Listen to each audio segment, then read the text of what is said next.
Hello, everyone.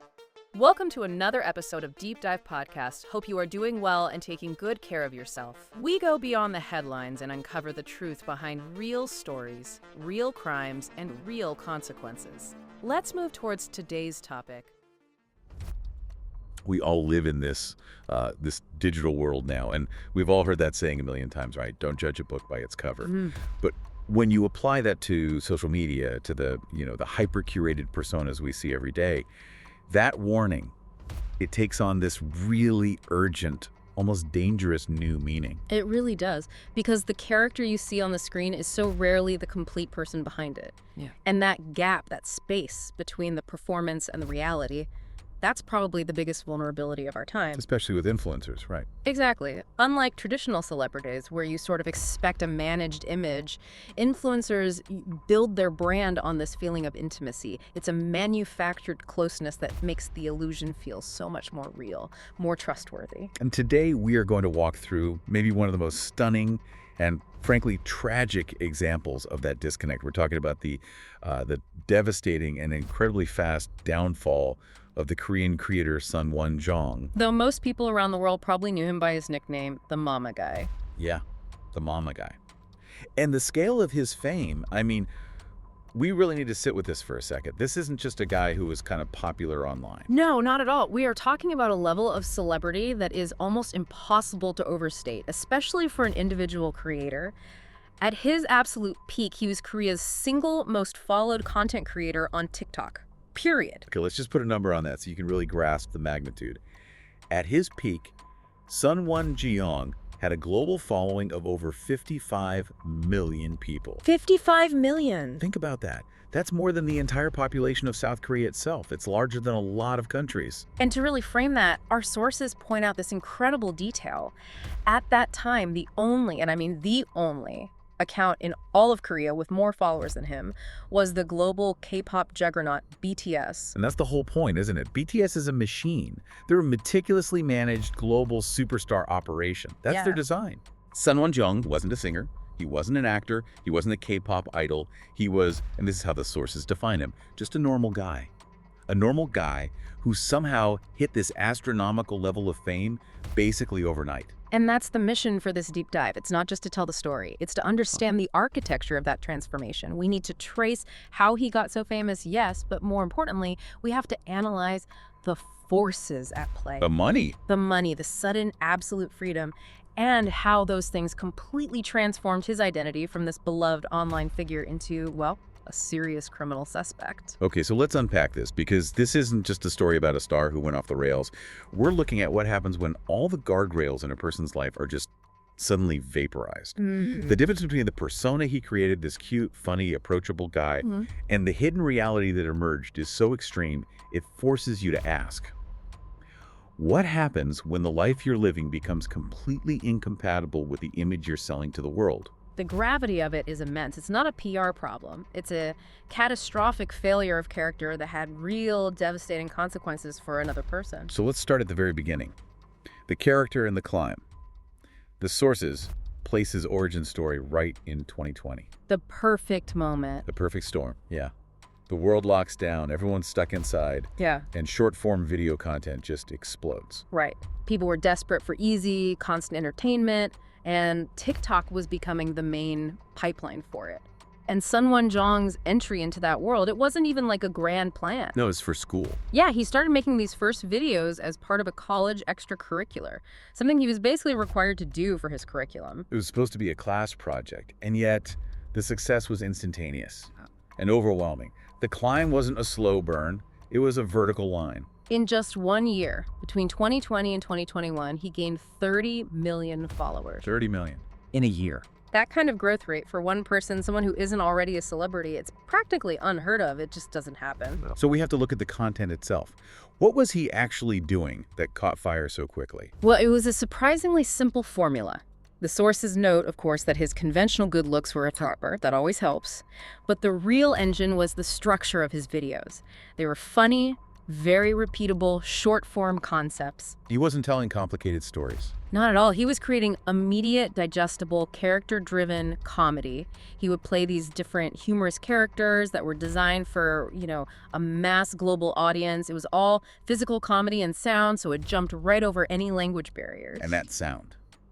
That's the key to his entire global brand, isn't it? It's everything. His signature thing, the hook, was this high-pitched, almost childish, whiny yell of the word, "Mama!" Mama! Yeah, just like that. And that sound, completely separated from its actual meaning, it became his identifier. It was his calling card. And it's how he got the nickname, the Mama Guy. It was an audio meme that just worked everywhere in the world. Why do you think that specific sound, mama, resonated so much? Well, in that context, it's about innocence and regression, I think. It's funny because it's so unexpected to see a grown man acting like a demanding little kid. Yeah. And on a global platform like TikTok, where content needs to be understood in 2 seconds. Right. A basic, universally recognized word like mama, delivered in that weird, exaggerated way, it doesn't require any language skills to get it. It's just pure, immediate emotional impact. So he had the looks, the simple concept that could go viral anywhere. And he had the output. The sources talk about the sheer grind he was on. Oh, it was a grind. He was uploading multiple videos every single day, doing constant collaborations with celebrities, racking up millions and millions of views on every single thing he posted. It sounds like it creates this feedback loop that you can't escape from. It's an almost unsustainable loop. The algorithm demands to be fed constantly.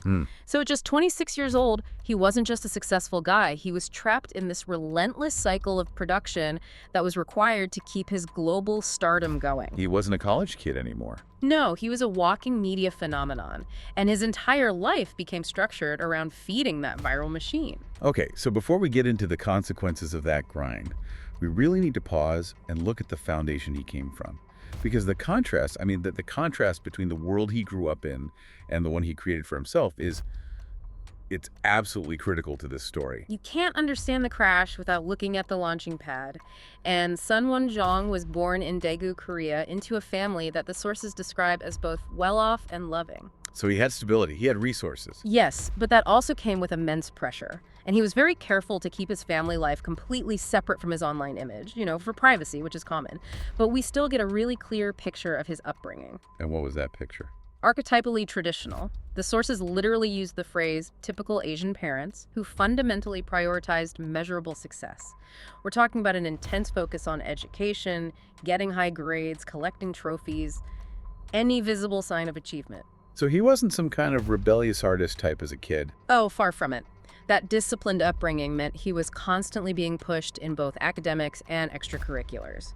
He had excellent grades and, crucially, because of his family's comfortable background, he had the freedom to explore different interests without worrying about failure. He had a safety net. A huge one. He was always ready to try new things because he had the resources and the structure there to support him. His ambitions, they shifted quite a bit when he was younger, which is interesting. It shows he could get really focused on whatever he chose. Yeah, the shifts are significant, and they show this capacity for intense, deep focus. In elementary school, he was all in on mathematics and science. Then, in middle school, a complete pivot. He decides he wants to be a professional boxer. And he actually did it. He trained. He trained professionally. He took it very seriously. But then, by the time he got to college, his focus had shifted again, this time to a creative field, music production. Specifically, mixing and mastering. And that's where you can see the conflict with his parents starting to brew. Absolutely. Music production. Yeah. That does not sound like a stable career path to parents who are thinking doctor or corporate executive. Especially in that cultural context, yeah. Exactly. So his parents were vehemently against it. They had a much clearer, more traditional path in mind for him. They saw the arts as just inherently unstable, a gamble.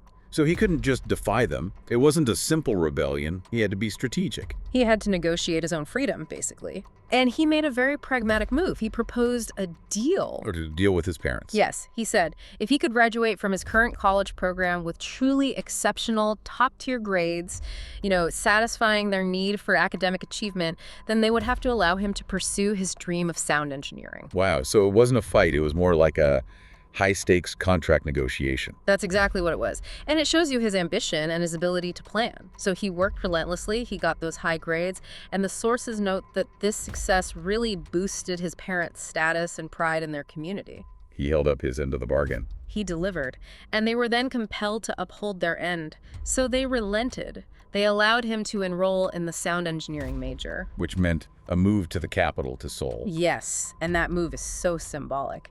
He leaves Daegu, which represented that parental structure and expectation, and he goes to Seoul, which represents independence, anonymity, and the heart of the media world.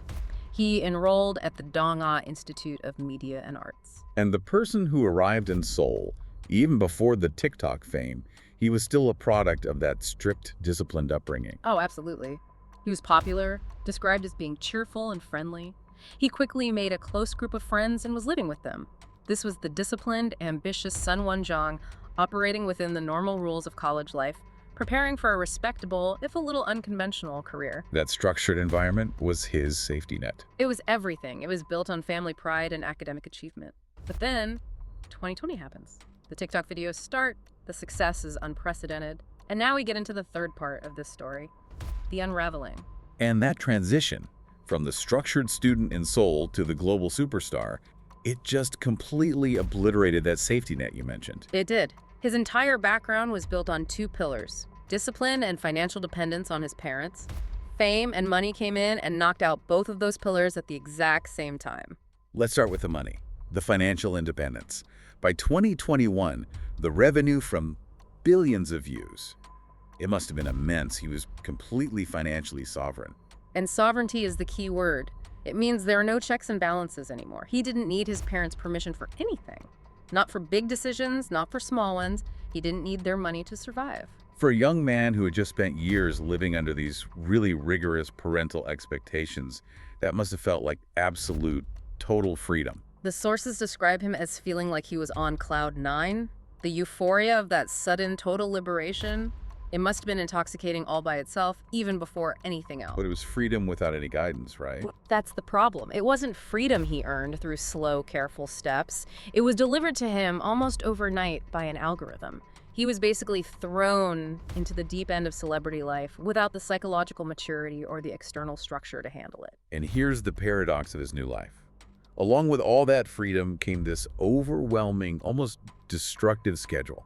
He wasn't just free to enjoy life, he was trapped in a celebrity-level grind. That's the core psychological breakdown right there. You can't maintain 55 million followers as a part-time hobby. His schedule was punishing. Constant demands for new videos, interviews, endless collaborations. He was always on, always running. So he's burning out. Constantly. Frequent burnout and profound exhaustion. The same algorithm that gave him everything became his cruel, relentless master. And when you're running that hard, running on empty, you start looking for a pressure release valve. Yeah. His choice was partying. His relief mechanism was immediate gratification, total escape. Going to clubs, pubs, drinking heavily with his friends, and it was a conscious rejection of his past. How so? Well, he realized that this high society life he was now living, the exclusive clubs in Gangnam, the endless parties, all of that would have been completely forbidden if he'd stuck to his parents' plan for him to be a doctor or a businessman.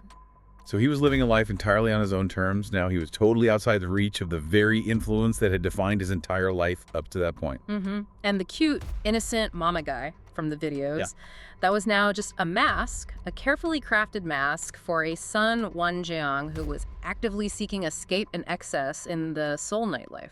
You can see a really clear, rapid personality shift here. It's dramatic. The disciplined, academically focused student transforms into someone engaged in this overtly unhealthy lifestyle. Frequent partying, substance abuse. The sources mention nausea. Yes, and that word strongly implies the use of drugs, or at least very potent, intoxicating substances.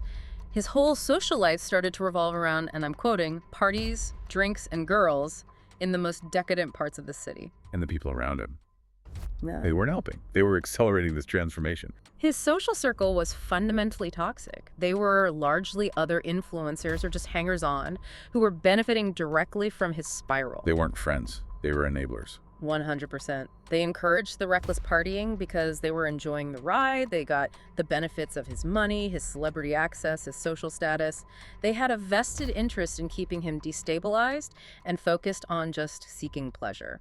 Which brings us back to what you said earlier, the critical lack of accountability. Precisely. When he was younger, his parents were those guardrails. They were the ones who pointed out mistakes and enforced discipline.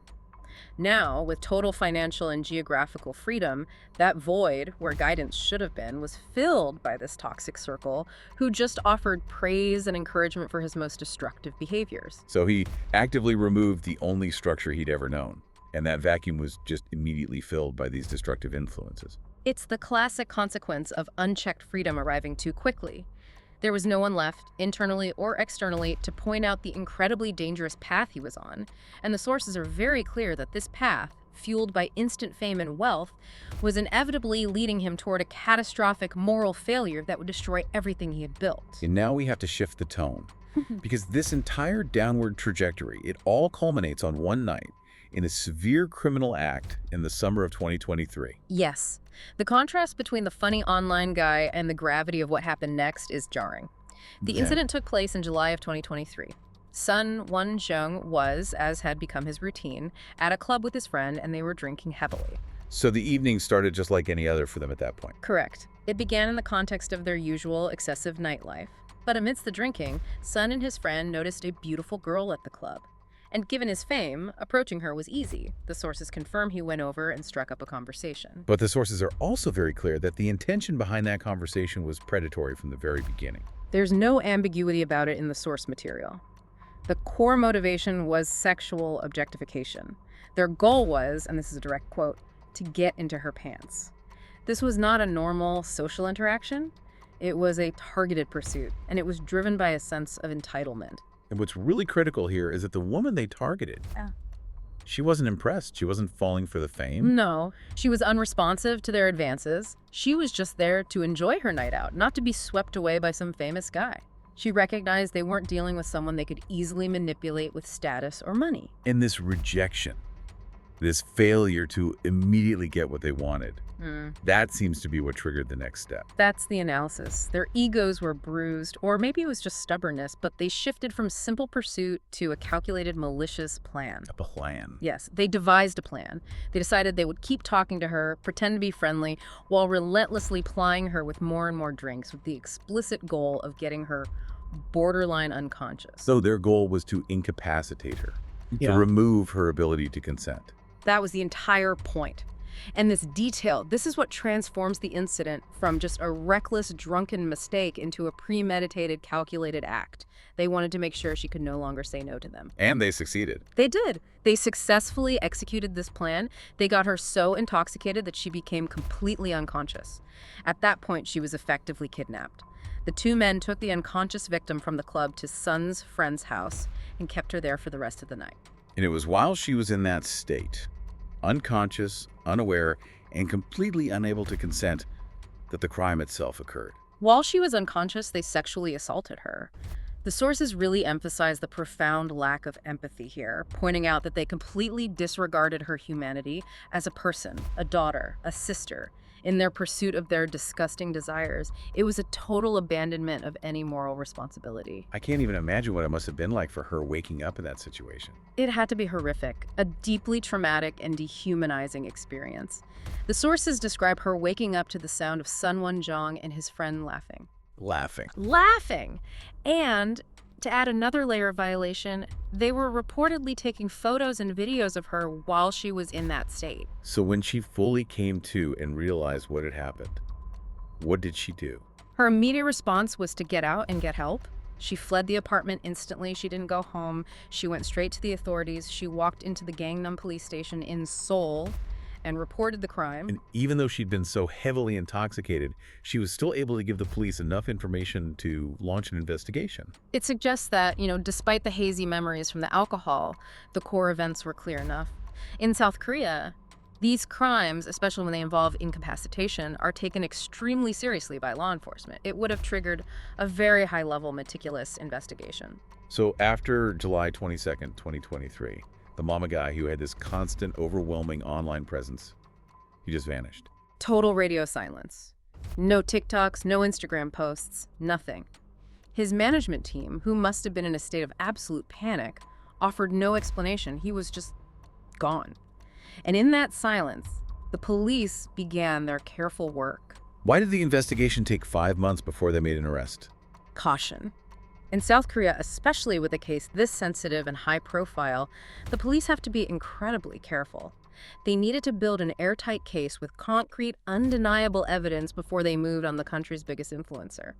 They couldn't risk the news leaking or it turning into a media circus without confirmed facts. Sun was the prime suspect, but they had to get it right. And the arrest itself? It wasn't quiet, it was dramatic. Very. It finally happened on December 23rd, 2023. When the police showed up at his house, he refused to open the door. He tried to delay the inevitable. So they had to force their way in. They were forced to call the fire department to gain entry into the residence to execute the arrest warrant. And what was his reaction once they got inside? The sources say he was reportedly frightened, desperate. He immediately started denying everything, insisting that what happened was consensual. But, given how thorough the police investigation had been, his denials were useless. It was already too late. The arrest of Korea's biggest individual creator. That must have been immediate global news. Oh, it was everywhere, instantly. News outlets around the world covered it. Now, to their credit, the Korean media did try to follow standard procedure. They blurred the suspect's face in the initial news reports to protect identities. But in this case, blurring his face was completely pointless, wasn't it? Utterly ineffective. Sun Won-jong's face, his build, his whole look was so globally recognizable that the public knew immediately who the blurred figure was. There was zero doubt. The mama guy was the man being arrested. What was the public's reaction to this confirmation? It was visceral. It was disgust, anger, and a deep sense of betrayal.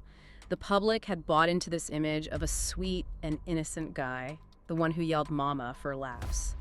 And now that fantasy was just completely shattered, replaced by the reality of a predator and criminal. The disconnect between the persona and the crime was just too much. Way too much for people to reconcile. It was a complete shock to the system for his millions of followers. So let's talk about the legal status now. South Korea has exceptionally strict laws when it comes to sexual violence, right? Yes, and that is a key factor here. After their investigation, the police handed the case over to the court system. And South Korean law does not look kindly on these types of crimes, especially those involving incapacitation and non-consent. If he's found guilty on all the charges against him, he is facing a potential sentence of 7 years in jail. And it doesn't sound like he has much of a defense. The sources suggest that the volume of evidence, combined with the strict laws, makes it almost impossible for him to escape severe consequences. The legal process is ongoing. We know the first court hearing took place on January 17, 2024, and the case is proceeding from there. But no matter what the final verdict is, his career, the entire global phenomenon he built, it's over. It's completely over. The sources conclude that a comeback is virtually impossible. The damage to his image, to the public trust, is total and irreversible. The reputation of the mama guy has been permanently destroyed by the alleged reality of Sun Won-jong. The sources also bring up an interesting parallel. They mention the Isabel Guzman case. Why do they draw that connection? What's the point they're trying to make? They're using it as an analytical tool to talk about what they call fame distortion. The Isabel Guzman case in the US, which involved a murder conviction, became this bizarre pop culture thing online because her appearance in court led to a strange level of public fascination, even some sympathy, despite the horrific nature of her crime. So the comparison isn't about the crime itself. It's about how fame and appearance can warp the public's perception of justice. That's it exactly. For Sun Won-jong, his persona was one of innocent fun. For Guzman, it was her appearance. But the common thread the sources identify is the public's tendency to let things like fame or looks or a well-crafted image influence their emotional response even when they're confronted with serious crimes. Okay, so let's bring this all full circle. The story we followed is one of incredible discipline leading to this astronomical success, which was then followed by total self-inflicted destruction. The central lesson, and the sources are very clear on this, is the transformative and potentially ruinous power of fame and money on a person's mind. That shift from a disciplined, structured person to a reckless, entitled one. The money didn't just buy him things, it bought him an entirely new, destructive personality. And one thing missing during that shift was any kind of accountability. That's the core takeaway. The sources argue that discipline and guidance, whether it comes from parents, mentors, a good management team, those are essential guardrails for everyone, no matter how successful you are. You could be an influencer, a CEO, a politician. If you remove all the external checks on your behavior, you expose your deepest vulnerabilities. He worked so hard to get away from his parents' influence, only to find out that it might have been the one thing that could have saved him. It's a tragic irony. So, if this whole social media world is built on illusions, if you can't trust these personas, how is anyone supposed to figure out who these people they follow really are? That's the million-dollar question for anyone navigating the digital world, isn't it? The source offers an interesting, if a bit cynical, metric: consistency over a long period of time. They suggest that if a creator maintains their content and persona consistently for, say, 6 or 7 years, that long-term effort might eventually reveal their true identity. Because it's just too exhausting to maintain a lie for that long. Exactly. The psychological energy it takes to perform a fake character 200/7 for years and years, it eventually just wears a person down. The real self starts to bleed through the cracks. The tragedy for Sun Wonjong is that his rise was so fast, just a couple of years, that the disciplined character he used to be had no time to solidify before the pressures of fame and unchecked freedom just washed it all away. The case is ongoing, and the story we've tracked today serves as this really profound cautionary tale. It really does. It highlights the extreme danger of that gap between a polished public performance and the private actions someone takes when they think no one is watching and there are no consequences. That combination of sudden, massive wealth, global fame, and absolute freedom is just incredibly corrosive. So we have charted the rise of a disciplined student who became a world-breaking social media phenomenon, and we've detailed his sudden, devastating criminal downfall, which happened the moment he threw away every single boundary and guardrail he had ever known. A case study in character erosion, really. So what does this all mean for you? The story of Sun Wonjong, it shows us that success itself isn't the real challenge. He achieved it. He got to the top of the mountain. The biggest danger of that success, it turns out, isn't failure. It's the absolute unchecked freedom it can provide when it all happens way too fast. And that makes you ask yourself, doesn't it? How much of our own integrity, our own good decisions, relies not just on our own internal compass, but on the external guardrails, the people, the rules, the expectations that we keep around us? What happens when those guardrails are suddenly and completely removed? It's a powerful question about self-discipline versus social structure, and it's something we all have to think about in a world that's increasingly defined by this kind of instant, sometimes unearned success. Something for you to mull over. This was all for today. Stay happy, stay safe, comment your views down below, and don't forget to like, share, and subscribe to our channel. See you next time with another story in Deep Dive.